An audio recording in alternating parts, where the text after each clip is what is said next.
আসসালামু আলাইকুম। ক্লাস 6 এর ইতিহাসের ক্লাসে আজ তোমাদের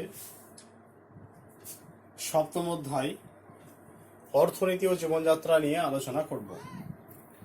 দেখো, সপ্তম অধ্যায় সময়কাল আনুমানিক খ্রিস্টপূর্ব ষষ্ঠ শতক থেকে খ্রিস্টীয় সপ্তম শতকের প্রথম ভাগ। এটা হলো এই সপ্তম অধ্যায়ের সময়কাল। দেখো, এই সপ্তম অধ্যায়ে প্রথম দিকে একটা জিনিস আলোচনা করা আছে যে রুবির দাদু এখানে একটা জিনিস বলছেন, সবসময় রাজা বা সম্রাটদের কথা শুনতে ভালো লাগে না।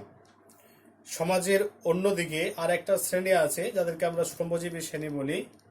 সেই শ্রমজীবী শ্রেণীও বর্তমান ইতিহাসের প্রধান বিষয় হয়ে দাঁড়িয়েছে। তাহলে সেই শ্রেণী কারা?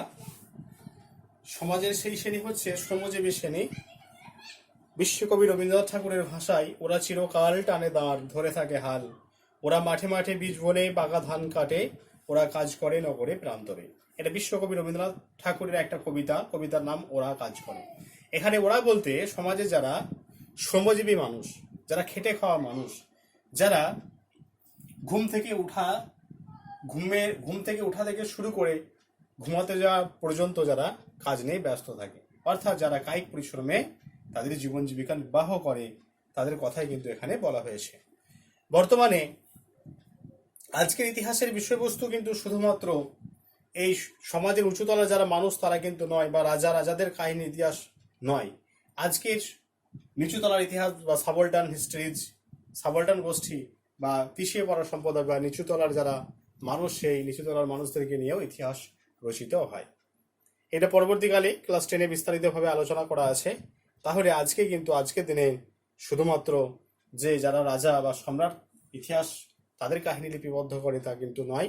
সমাজে যারা পিছিয়ে পড়া মানুষ বা সমাজে যারা শ্রমজীবী মানুষ, যারা কায়িক পরিশ্রমের বিনিময়ে জীবন জীবিকা যারা নির্বাহ করে, তাদের ইতিহাসে জায়গা আছে। এই কারণে বিশ্বকবি রবীন্দ্রনাথ ঠাকুর ওরা কাজ করে কবিতার মাধ্যমে সেগুলো বুঝিয়েছেন যে ওরা চিরকাল টানে দাঁড়, ধরে থাকে হাল, ওরা মাঠে মাঠে বীজ বনে পাকা ধান কাটে, ওরা কাজ করে নগরে প্রান্তরে।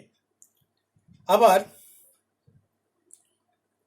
রাজছত্র ভেঙে পড়ে, রণডঙ্কা শব্দ নাহি তুলে, জয়স্তম্ভ মূরসম অর্থ তার ভোলে। এরকম ভাবে তিনি বিশ্বকবি রবীন্দ্রনাথ ঠাকুরের ওরা কাজ করে কবিতার মাধ্যমে বুঝিয়েছেন যে সমাজের শ্রমজীবী মানুষদের একটা যথেষ্ট গুরুত্বপূর্ণ অবদান আছে। এরপর তোমাদের আছে, দেখো, খ্রিস্টপূর্ব ষষ্ঠ শতক থেকে খ্রিস্টীয় চতুর্থ শতক সুরজ মহাজন পদের আমল। সুরজ মহাজন পদের আমল আছে। এরপর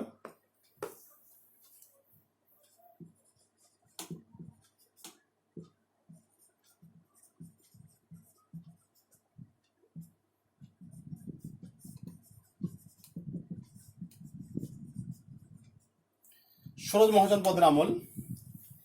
দেখো, সরোজ মহাজন পদের যে অর্থনীতি, তাহলে এটা মূলত অর্থনীতি এবং জীবনযাত্রার উপর পুরো বিষয়বস্তুটা আলোচিত। তাই সরোজ মহাজন পদের সময়কালের যে অর্থনীতি, সেই অর্থনীতি কেমন ছিল সেটা আমরা আগে জানব।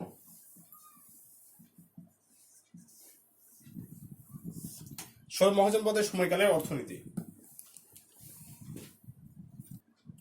দেখো, সরোজ মহাজন পদের সময়ের কালের অর্থনীতি, সেই অর্থনীতি যদি আমরা বিশ্লেষণ করি তাহলে আমরা বলবো যে এই খ্রিস্টপূর্ব ষোড়শ শতকের বা সরোজ মহাজন পদের আমলের যে অর্থনীতি, সেই অর্থনীতি ছিল মূলত কৃষি নির্ভর। কৃষিকাজ ছিল মানুষের প্রধান জীবিকা এবং কৃষিকাজকে কেন্দ্র করেই সবকিছুই আবর্তিত হতো। তাহলে কৃষিকাজ ছিল প্রধান জীবিকা, মানুষের প্রধান জীবিকা হচ্ছে কৃষিকাজ।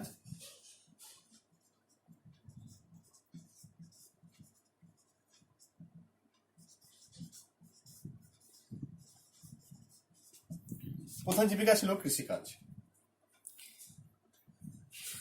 এই সময় কৃষিজ ফসলের মধ্যে অন্যতম ছিল গম, যব এবং আখ। গম, যব এবং আখ ছিল অন্যতম। এবং এই সময়ে আরেকটা ফসল হতো ভালো, সেটা হচ্ছে ধান। এবং ধানের মধ্যে যে ধানটা এখানে বেশি উৎপন্ন হতো তার নাম হলো শালি ধান।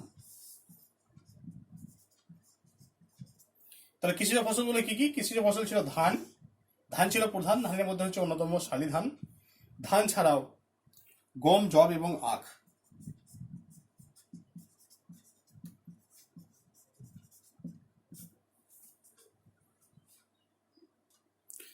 তাহলে ধান, গম, যব এবং আখ ছিল প্রধান কৃষিজ ফসল।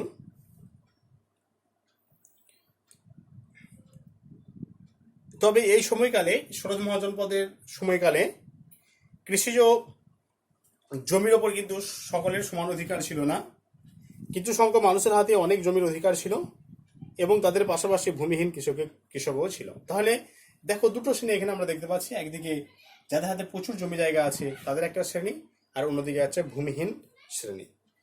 এরপর কৃষিজ ফসলের পাশাপাশি পশুপালন ছিল অন্যতম জীবিকা। তাহলে কৃষিকাজ ছিল প্রধান এবং কৃষিকাজের পাশাপাশি পশুপালনও ছিল আর একটা অন্যতম জীবিকা।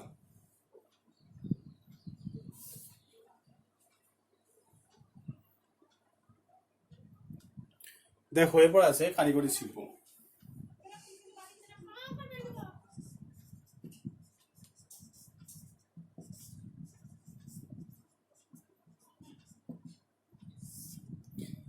এরপর আছে কারিগরি শিল্প।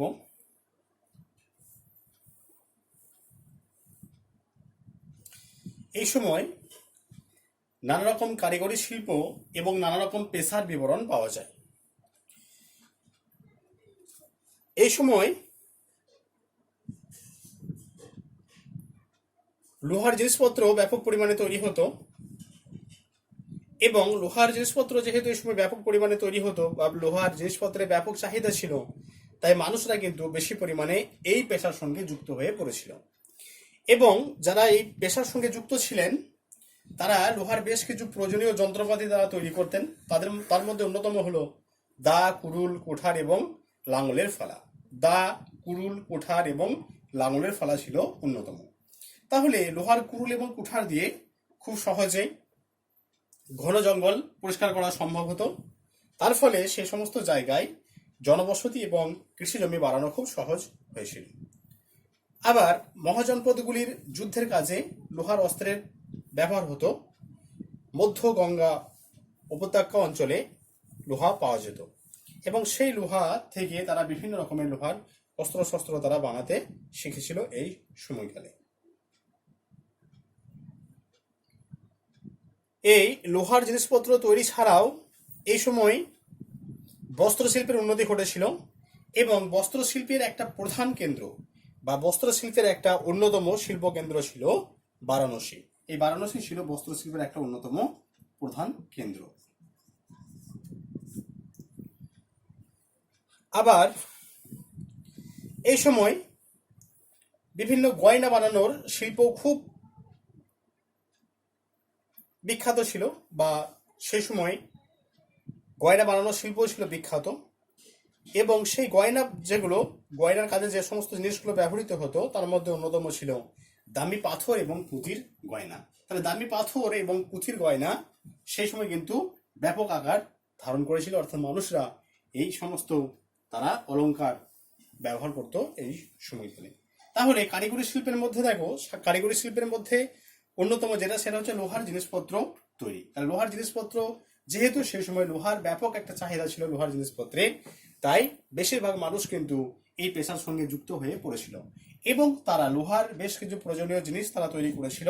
তার মধ্যে অন্যতম হলো দা, কুড়ুল, কুঠার এবং লাঙলের ফালা। দা, কুড়ুল,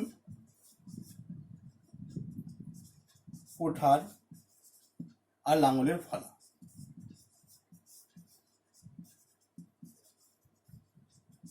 এই সমস্ত লোহার জিনিসগুলো সেই সময় তৈরি হয়েছিল। দেখো, তাহলে এই সময়কালে কেন লোহার জিনিস এত তৈরি হয়েছিল? এই কুড়ুল এবং কুঠার দিয়ে, এই কুড়ুল কুঠার দিয়ে কি হয়েছিল না, ঘন জঙ্গল তারা পরিষ্কার করতে পেরেছিল। ঘন জঙ্গল কেন তারা পরিষ্কার করেছিল না, ঘন জঙ্গলগুলো পরিষ্কার করে তারা দুটো জিনিস করেছিল। একটা হচ্ছে বসতি স্থাপন আর অন্যটি হলো কৃষি জমির সংখ্যা বাড়ানো। তাহলে জনবসতি স্থাপন এবং কৃষি জমির সংখ্যা বাড়ানো, এই দুই কাজে এই কুড়ুল এবং কুঠারকে তারা ব্যবহার করতে শিখেছিল। এইভাবে কিন্তু লোহার জিনিসের ব্যাপক চাহিদা সেই সময় বেড়েছিল। আর কি, এছাড়াও দেখো এই লোহার জিনিসপত্র তৈরি ছাড়াও বস্ত্রশিল্প বা বস্ত্রশিল্পের কেন্দ্র হিসেবে বারাণসী ছিল খুব বিখ্যাত, এবং এই বারাণসী ছিল একটা অন্যতম বস্ত্রশিল্পের কেন্দ্র। এই বস্ত্রশিল্পে ছাড়াও এই সময় গয়নার শিল্পেও লক্ষ্য করা যায়, গয়না বানানোর শিল্প। তার মধ্যে অন্যতম ছিল দামি এবং কম দামি নানা রকম পাথর এবং পুঁতির গয়না বানানোর কাজ।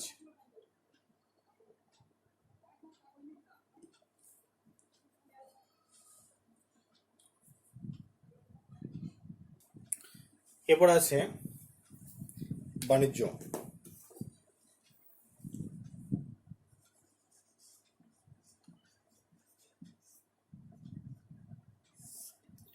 দেখো ষোড়শ মহাজনপদের আমলে বাণিজ্য, তাহলে কৃষি এবং পশুপালনের পাশাপাশি বাণিজ্য ছিল একটি গুরুত্বপূর্ণ জীবিকা।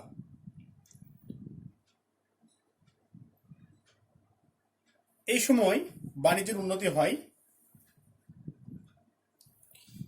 তার প্রধান কারণ হলো মুদ্রা ব্যবস্থার বিকাশ। মুদ্রা ব্যবস্থার বিকাশ ঘটার কারণে এই সময় বাণিজ্যের প্রভূত উন্নতি ঘটে।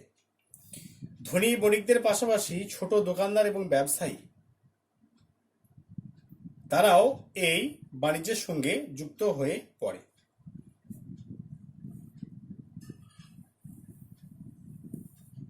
সেই সময় বাণিজ্য জলপথ এবং স্থলপথ দুটো পথেই কিন্তু সম্পাদিত হতো। জলপথ এবং স্থলপথ, শুধুমাত্র যে স্থলপথের মধ্যে সীমাবদ্ধ ছিল তা নয়, আবার জলপথের মধ্যে সীমাবদ্ধ ছিল তা কিন্তু নয়। তাহলে জলপথ এবং স্থলপথ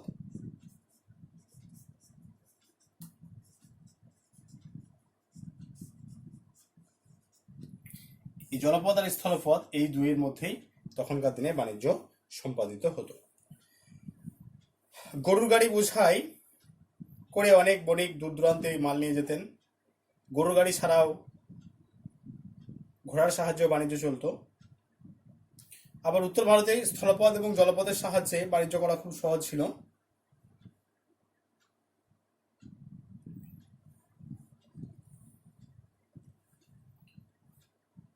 তবে সমুদ্র পথে বাণিজ্য খুব একটা হতো না। স্থলপথ এবং নদীপথ, স্থলপথ এবং জলপথ বলতে এখানে দেখো জলপথ, এই জলপথের হচ্ছে সমুদ্র নয়, নদীপথ। সমুদ্রের জলপথের মধ্যে নদীপথকে তারা ব্যবহার করতো, সমুদ্রে খুব একটা তারা বাণিজ্য করতে সেই সময় যেত না। তাহলে ব্যবসা বাণিজ্য যখন হবে তার সঙ্গে লেনদেন, ধার দেওয়া নেওয়ার একটা প্রচলন হয়ে পড়ে।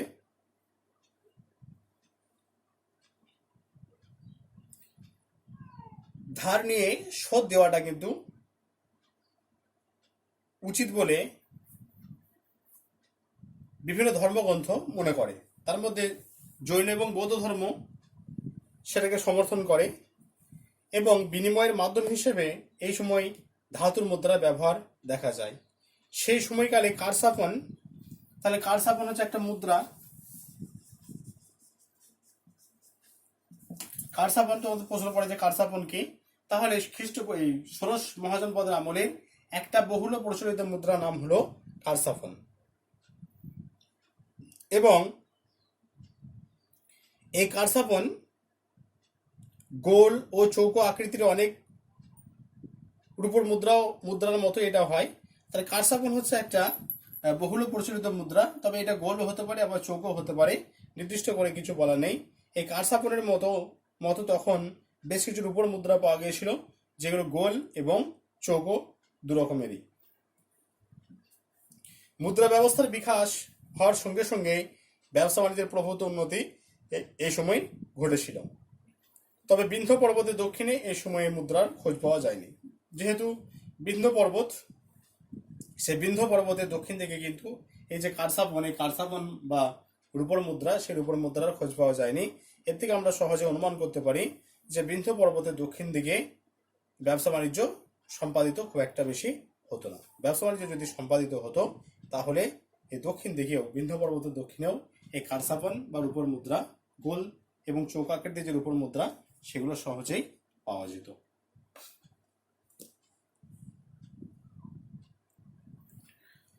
এরপর আছে দেখো, আমরা আগে জেনেছি যখন হরপ্পা সভ্যতা পড়িয়েছি যে প্রাচীন ভারতের প্রথম নগরায়ন হয়েছিল হরপ্পায়। প্রাচীন ভারতের প্রথম নগরায়ন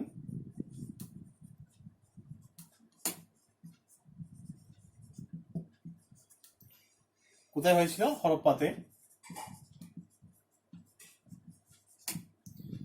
প্রাচীন ভারতের প্রথম নগরায়ন হয়েছিল হরপ্পায়, তাই হরপ্পাকে প্রথম নগরায়ন বলা হয়। দ্বিতীয় নগরায়ন হয়েছিল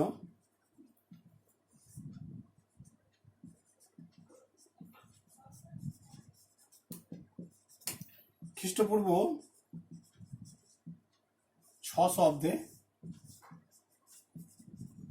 গাঙ্গেয় উপত্যকা অঞ্চলে।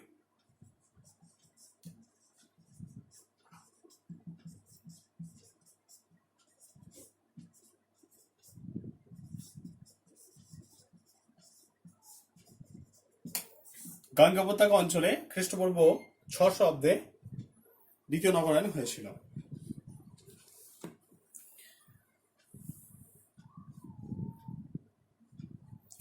দেখো তাহলে এই 600 অব্দে যে দ্বিতীয় নগরায়ন হচ্ছে, এই দ্বিতীয় নগরায়নের যে রাজধানী সেগুলো ছিল বিখ্যাত নগরগুলি ছিল পাথর, মাটি বা ইট দিয়ে বানানো, প্রাচীর দিয়ে ঘেরা।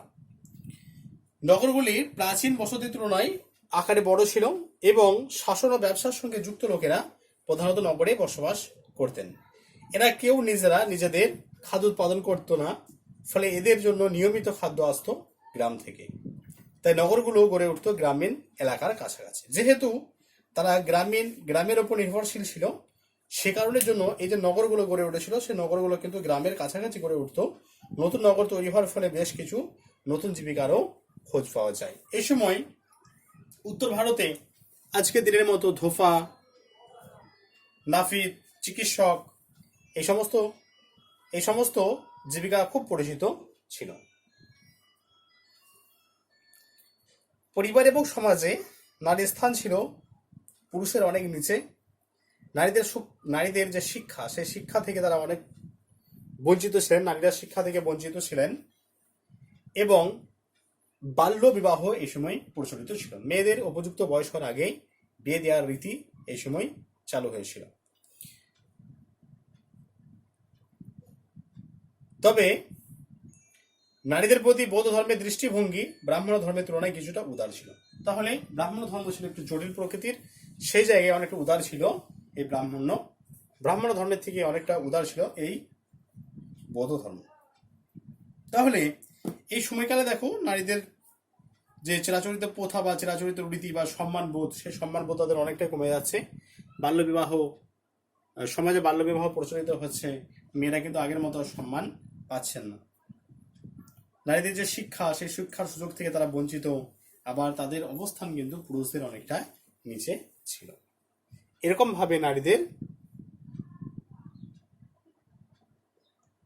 ভাবে নারীদের অবহেলা করা হতো এই সময়কালে। দেখো আজ তোমাদের পেজ নাম্বার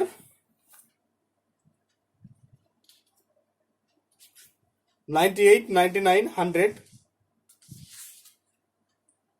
98, 99, 100 পাতা, 101 পাতা পর্যন্ত তোমাদের পড়া হলো সূচনা নিয়ে। তোমাদের পেজ নাম্বার 100 পাতা পর্যন্ত, আজকে 101 পাতা পর্যন্ত পড়ানো হলো, 101 পাতার উপর পর্যন্ত। আর প্রথমে সূচনা আছে, তারপর যেটা হলো সেটা হলো যে শরৎ মহাজনপদের আমলের খ্রিস্টপূর্ব 6ষ্ঠ শতক থেকে খ্রিস্টপূর্ব 4র্থ শতক শরৎ মহাজনপদের আমল। তাহলে শরৎ মহাজনপদের আমল তোমাদের যে টেক্সট বই আছে সেটা আজকে আলোচনা করা হলো, অর্থনীতি এবং জীবনযাত্রার প্রথম ক্লাস। আজকে পরীক্ষার পর, পরীক্ষা আশা করি সকলেই তোমরা ভালো দিয়েছো। পরীক্ষার পর তোমাদের প্রথম ক্লাসে অল্পই আলোচনা করা হলো। এটা নতুন কিন্তু অধ্যায়, তোমাদের 7ম অধ্যায় অর্থনীতি এবং জীবনযাত্রা। সেই অর্থনীতি এবং জীবনযাত্রা নিয়ে আলোচনা করা হলো আজকে। এই ক্লাসটা যদি কিছু কারো বুঝতে অসুবিধা হয় অবশ্যই আমাকে তোমরা জানাবে। আশা করি পরীক্ষাও তোমাদের ভালো হয়েছে। ক্লাসটা সবাই ভালো করে দেখবে, অসুবিধা হলে অবশ্যই আমাকে বলবে।